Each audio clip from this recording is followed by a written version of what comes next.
My name's Larry Klein, and the work that I'm creating for the self-isolation residency is called Patrolling the Perimeters.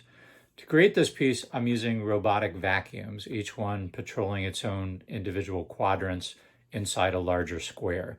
And they're meant to occasionally collide with each other. So riding the robots will be sugar tanks, sort of like sugar skulls. And as they collide with each other, they're going to be cleaning up their own messes.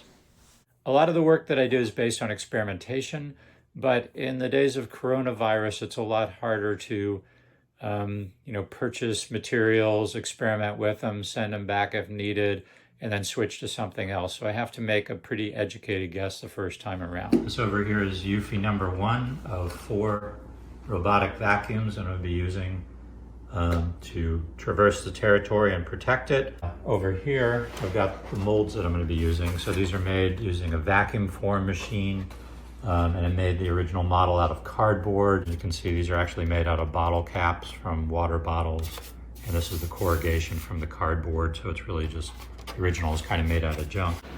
So I did some tests with the robots, and they don't like to hit each other head on. I think they have infrared beams that they could recognize, but they will hit each other at sort of oblique angles. So I think the trick is maybe I'm going to need to build some kind of skirts around the outside of these so that there will be something that will be able to hit straight on sugar to sugar. I'm going to start with 3 teaspoons, and it's possible I might have to double this. So this is supposed to have the consistency of wet sand. And there's our 8th teaspoon. Now seeing how much water this is retaining makes me wonder if I use too much. So this is day 3 and the mold still hasn't released. Did I mention I'm just kind of making this up as I go along?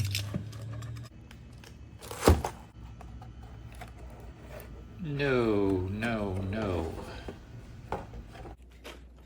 I like the sound of that. Beautiful. Hopefully I'll be able to get into the studio and use a vacuum form machine to create a new mold. If I can't do that, I'll have to come up with some kind of plan B. I was hoping to be able to put together all of the sections of the tank so you guys could see it intact. Unfortunately, the base completely collapsed in transit. I think that the sugar was probably still a little bit on the wet side. So in lieu of that, I guess I'm going to show you guys a haircut done in the isolation of my studio.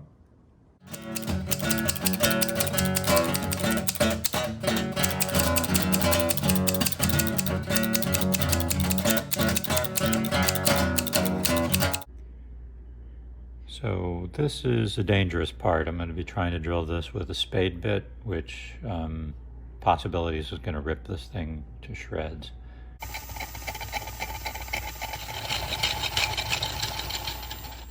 Wow, okay.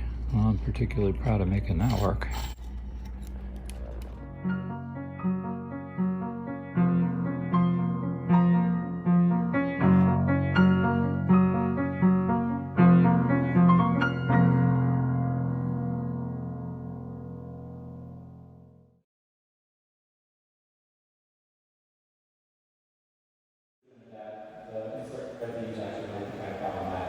A lot of the work that I do is based on experimentation, but in the days of coronavirus, it's a lot harder to purchase materials and something that we're able to get straight on.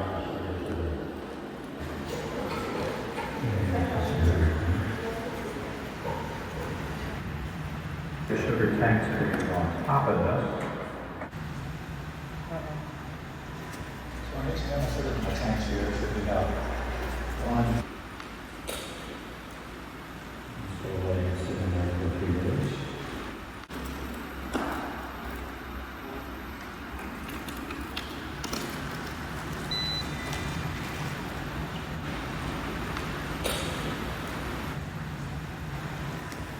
I'm mixing up sort of my tanks here, so we have 1 cup of sugar. Cut the mold so that we can use this over the liquid.